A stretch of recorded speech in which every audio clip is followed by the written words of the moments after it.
We have Paul DeBello here. How you doing, man? Hi there, I'm good. How are you? Thanks for having me. Thank you.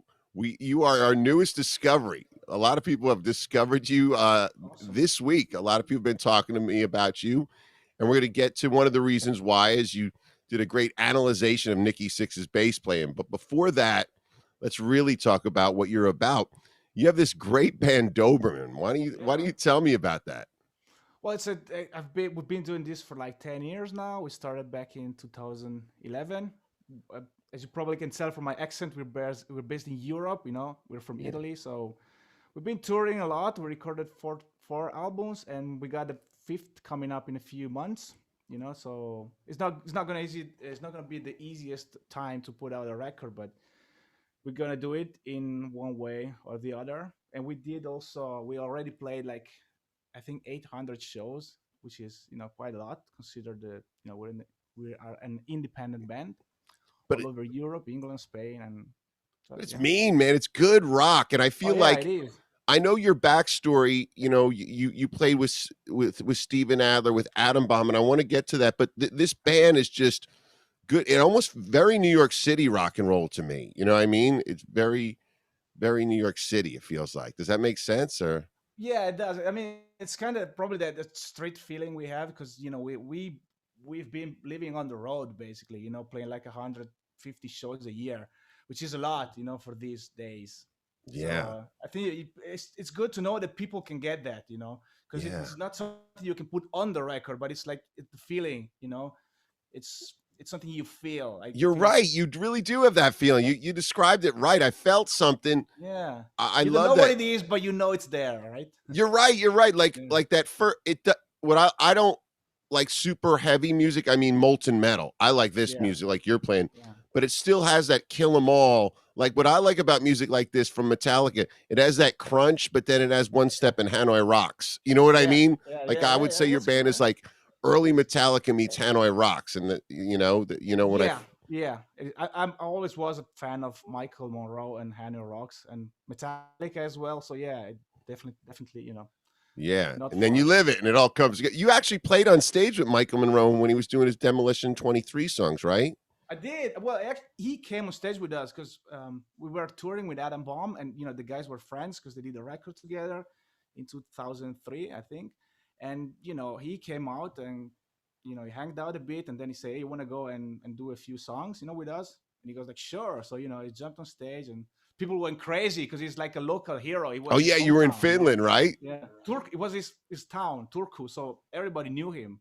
So it was like, whoa. And we played this really two or three or four actually Demolition 23 songs we had in the set because we just love that band so much. That record Yeah, is amazing, unbelievable.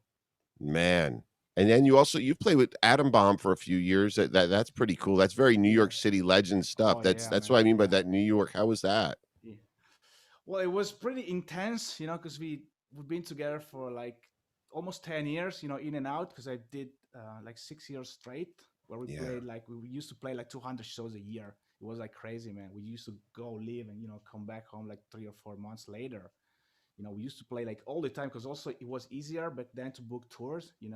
So we actually did a tour that was like 100 days, 100 dates in 100 days. Every day we yeah. played for 3 months. So that was crazy. It was like a really good experience. I'm thankful I had the chance to do it because it did change my life. Because before that I was just a guy, playing in a local cover band, and Yeah. I knew nothing about rock music and touring, and I couldn't even speak English. So Wow, man, it, that's it did change my huge. life, man. Yeah, it did. It was like a lucky strike. Just one day, and I was ready to go because he said, "Yeah, I need a bass player. Want to go?" Yeah, let's go. I just dropped everything I had, the university and everything. So There's a great replacements line where he says, one of my favorite lines in a song is opportunity knocks once and the door slams shut. yeah, And you Shatter's really Smile. have to Yeah, jump yeah, sometimes because a lot of guys I say they want to go why, how long, can I yeah. think? And you just got to jump in a situation like that, You right? have to do it. You have to do it. When it happens. You have to be ready for it, and ready to sacrifice everything you had. And it seems like you've done this other. You did this with Steven Adler. Somehow you ended up doing a week with Steven Adler because of a I similar did. situation where you just had to jump. I did, cause he had like he was touring Europe and he had this band, which I'm not sure. who was in the band, but he kind of like, he fired the whole band on the His spot. band's change. Yeah, Yeah, that's an yeah. outlaw band. It just Yeah, changes. Yeah. exactly. I don't know what happened, but he was in need of local musicians, to complete the tour. And we had two shows in Italy, and somebody, it was like desperate. Somebody called me like the night before. I say, hey man, you want to come, tomorrow and play with Steven Adler? I say, okay, we support, right? But no, it needs a bass player, So yeah, not joke. And then I drove through a snowstorm like 8 hours to do like 200 miles. But yeah, there was a good moment. I have a good memory of that tour. 2 days, but yeah, Did you guys play intense. Rocket? Did you guys play Rocket Queen? Yeah, we did. We did pretty much all the Appetite for Destruction set, except for a couple of songs. But yeah, and I think Civil War, because that's the only song he played on for Use of Illusion. But yeah, it was What pretty was much. what was your favorite groove to sit in? What was the groove you're sitting in with the drummer that wrote those iconic parts where you're like, Well, oh you my, just you just think about it. I learned to play bass because of Duff McKagan, because of yeah, Appetite. totally. I mean, and that's a sound. Duff had that chorus sound. There's a Oh, signature sound down by the Brit. Yeah, okay. So that's what I he's mean. my Like, was favorite. that He's my favorite, man. Like I've been playing bass for 20 years, and he's still my favorite. He's got a unique sound, a unique really funk. does, right? Yeah, it brings the funk into a rock band. So That's it's just, and also you hear the bass, you just know it's him. The sound that you can totally, instantly recognize, just him and Steve Harris, Lemmy. There's not many. Like you hear one note, it's Duff because it's because of the sound totally. he has. Yeah, So he hits those drums, and just when someone that wrote something plays it, there's just something about it. You know what I mean?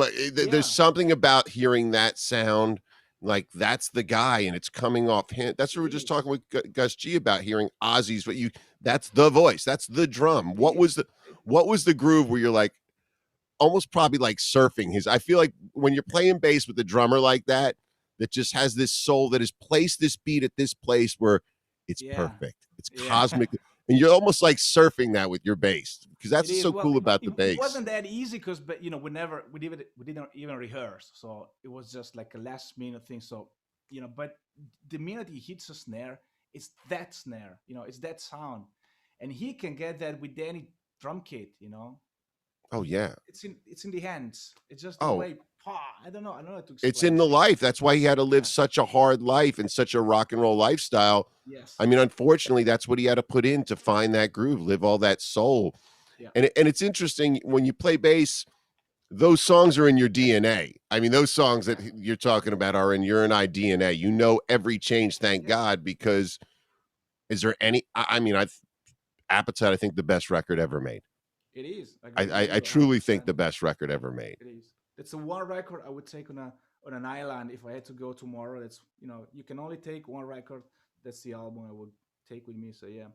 So yeah, now we got Mike Monroe, Adam Bomb, and Guns N' Roses synthesizing the Doberman, and I feel like, you know, I uh, hope it is. yeah, and what's it like singing and playing bass in Doberman? How do you Oh feel man, about it's that? it's so hard. Like it's like doing two different things, having two conversations with two different people at the same time. So it's hard. It takes a long time to get used to the mechanics, the muscle memory. It really takes a long time for me to Yeah, build it. But you get to a point where it's kind of automatic, and you can do it. But it's really hard, especially because there's only one guitar with a power trio. So the bass, you have to be there with the drummer. It's not like Slayer, or where you can just keep it low in the mix, and you can yeah, get away with a few mistakes of not being tight.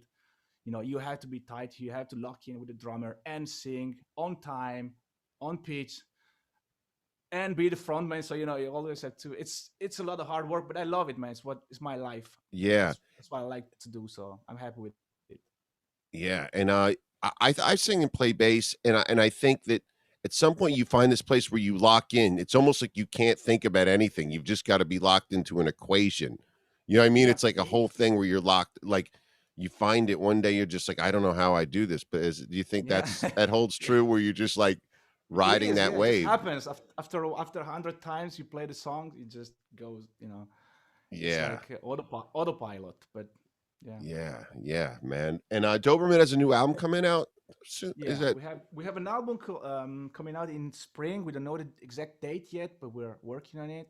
We recorded with famous producer Alessandro Del Vecchio. We worked with Doug Aldrich, Revolution Saints, LA Guns.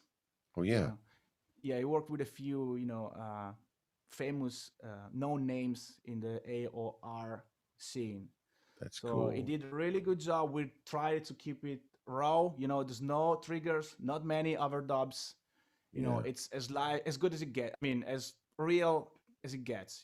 So I'm really happy. We're all really happy about this record, and can't wait to get it out. That's awesome. And how did you? And one of your other albums, you have Bumblefoot on, right? Bumblefoot played on one of your Yeah, other albums. Bumblefoot. Yeah, he did the solo because he used to be kind of friends with our guitar player, so they did like a gig together. So he asked him, "Hey, you wanna play on a song?" And that's great. He did like a fantastic solo, and it's a good thing to have. A special guest. Yeah, We're it's all a fun. fan of It breaks it up. Bumblefoot. Yeah, Yeah, so yeah, but, it's cool. that's cool. And what did you what got made you choose bass of all instruments? I get asked this a lot. Well, why do you, how'd you choose bass? Well, it was really tough because I used to play guitar, when I was like 14 or 15, I had a little keyboard and guitar and I was trying to learn guitar. And then one day somebody showed me this live in Tokyo tape, the User Illusion tour. Yeah. It just blew me away. So Duff McKagan coming out, with the skull on the bass, the open trousers, the hair. Oh Just yeah, it's a whole yeah, and pack. I Yeah, said, it's man, rock and roll. It was exactly. rock. That's the thing. I want to be the guy. I want to play bass. And so I bought a bass and started from there. And I think I did because I wasn't a good guitar player. Okay. So I'm pretty happy with it. Yeah, you seem like by watching the videos, like you are a bass player. Like some guys move from bass to guitar and they never become a bass player. Yeah. You truly breathe the bass, and I've watched you break these things down. And I'm like, oh my god, he just and I don't mean to say this. Most guys that break things down do it in a semi. I don't know. I feel like they're not in a band, and I don't want to very scholastic way, Yeah. and it's Yeah. so scholastic that it almost feels like you have this bit of grit to how you break it down, where I feel like you really Thanks. understand it. Like when Well, like it's a music I grew up with. I try to do only songs I really like, and I play like listen to a million times. So it's very. I learn a lot, when I study these songs. It's not just breaking down the songs for people, it's also for me because a lot of things you never heard until you don't hear until you start working on the song, analyzing the song. So, but the thing is, I only do stuff I like, I love. that makes a big difference, man. Because I think a lot of these guys just break down their requests. You know what I mean? You're Yeah, like yeah, I was looking. You have Motorhead, Duff, Nikki Sixx. It was yeah. cool, man. It's all my favorite bass players. Thin Lizzy, it's another guy. Phil Lynott, I love him. Yeah. So, And then the thing about breaking it down as a kid, I always said like when you used to have to listen to music and write down the lyrics, by the time you finished writing the lyrics, you knew the lyrics if you were yeah, deciphering the lyrics. yeah, So that there's that thing of breaking something down where by the time you break it down, you've deciphered and broken some codes, broken down the definitely, code. yeah, it is. And what drew me, a lot of people obviously talked. We're gonna put all the links to Doberman in the chat, but you and I have an affinity for Nikki Sixx, and Yeah.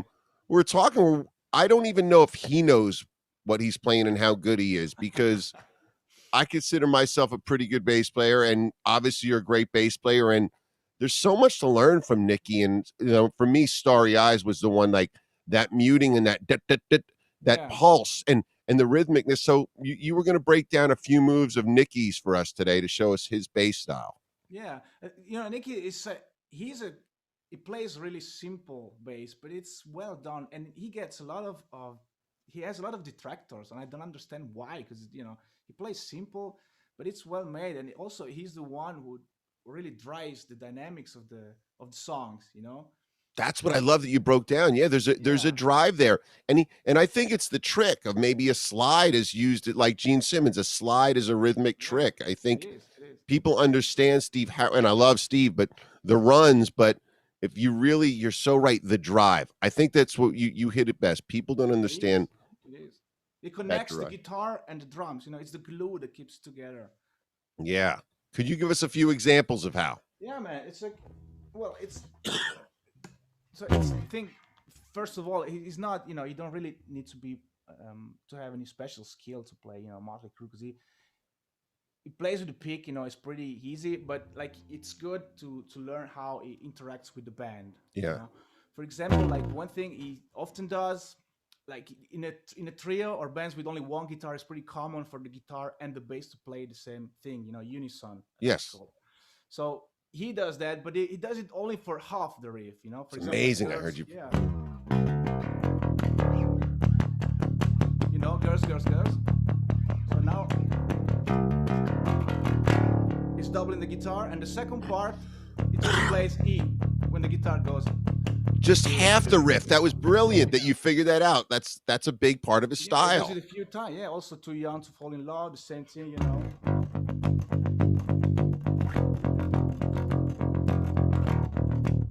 Not following the guitar, following the guitar. Also All in the Name of Rock, I don't know. Not following, following, not following, following. So it's kind of something that keeps popping up into Motley Crue songs. So Yeah. repetition, legitimate. So there you go. So And then he's got the slide. The slide was a big move too. His slide yeah, is the slide, the Shout the Devil thing. But he does it, also in other songs. I think SOS and what's the other one? Looks Like Kill. So it's really simple solution, but he keeps doing them over and over. Or for example, another thing he does, which is very interesting, and it's also a general good tip if you wanna write a good bass line. He uses different rhythm figures for different song sections.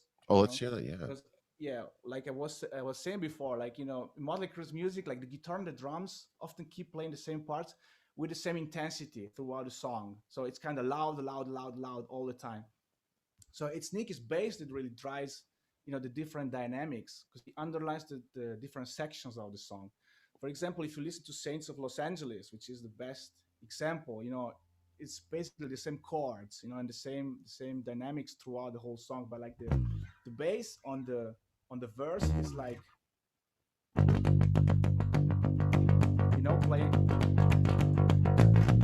playing the 16 notes, Yeah. and in the chorus is just.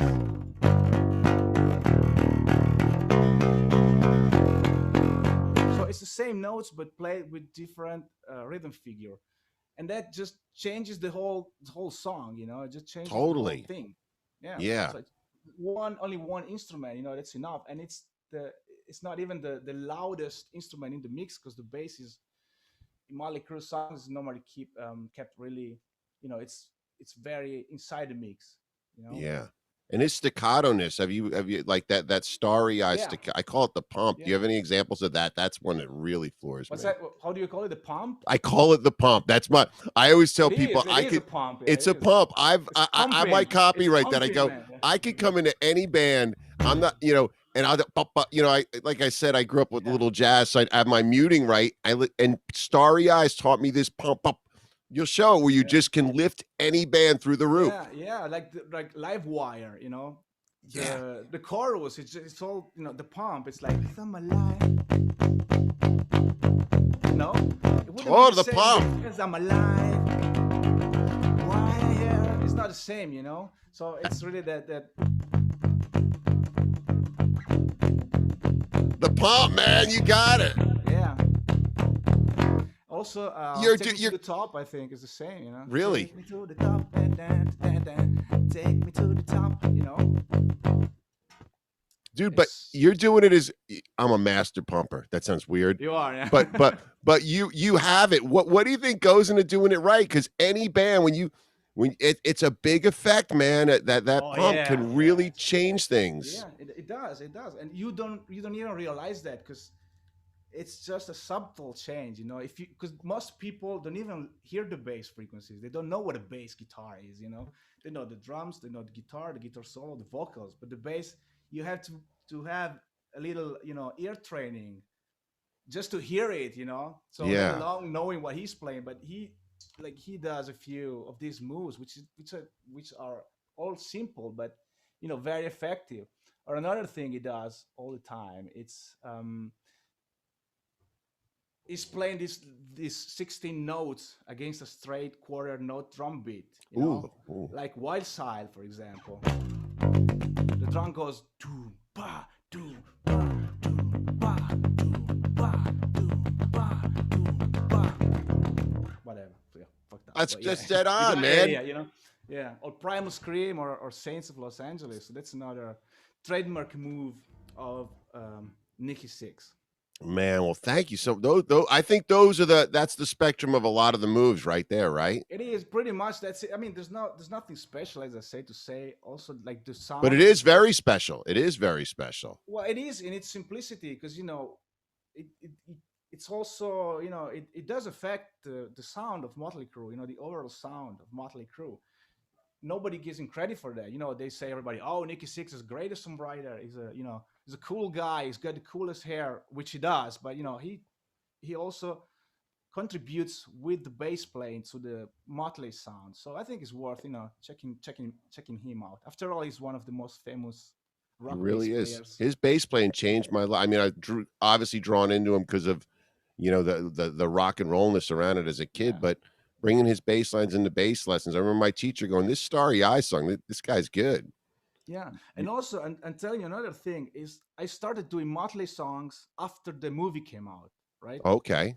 And I've noticed that after that movie came out, like, I'm getting a lot of real young people are getting into rock and roll, like Oh young, yeah. like 15, 16, 17, Oh yeah. getting into rock and roll because of that movie and into bass because of Nikki Sixx, Mm-hmm. So they Totally. want to learn, they want to know how to play like Nikki, because they got into bass guitar because they watched the movie. It's amazing, nowadays Yeah, nobody man. cares about rock music, especially young people. Yeah. Just to think that a movie can actually get a lot of people into rock music is Totally. incredible. They Well, also everybody's hanging out. decided to reunite. Yeah, The reunite. Netflix. Yeah. They Everybody. decided to do the reunion after they saw how much success the movie had. So, Yeah. there you go. Man, well, dude, I really like the Doberman as well. I was watching that video for Pure Breed. I'm Oh man, really gonna awesome, play it yeah. before or after this interview, man. Yeah, And go and that's in ahead. keeping that spirit alive. That's something that it's just a primalness, a rawness that it's modern, but it continues this this music, the spirit of this music, Yeah, man. someone's got to do it because even if rock is not popular as it used to be, someone had to carry the fire because it's just a moment in history, I guess. Sometimes it will be ready to Yeah. go up again, and What someone has to take it there. besides for Pure Breed, what's your favorite song to play? What's your favorite song where you play and you go, this is the one when we tour in Doberman that really Well, it's Pure Breed actually, because that's a song I that's think for us is the quintessential song. Of when I think of the Doberman sound, I think of that song because it's quick. It's got the guitar riff, the guitar work. I love the lyrics. With the yeah. structure Oh of the yeah. sound, the drums is pumping. There's a lot of pumping in that song. So Yeah, I man. think that's our best work so far. But you will love the new album because we're Well, gonna have a lot of new stuff and really well, give different it to from me as soon before. as it comes out. I want an early I will, copy man. to start playing, man. I will. I will ship it to you right away. Promise. Thank you, and say goodbye to everybody, and hang out for a second All right. after so I can say goodbye again. Cheers. Bye.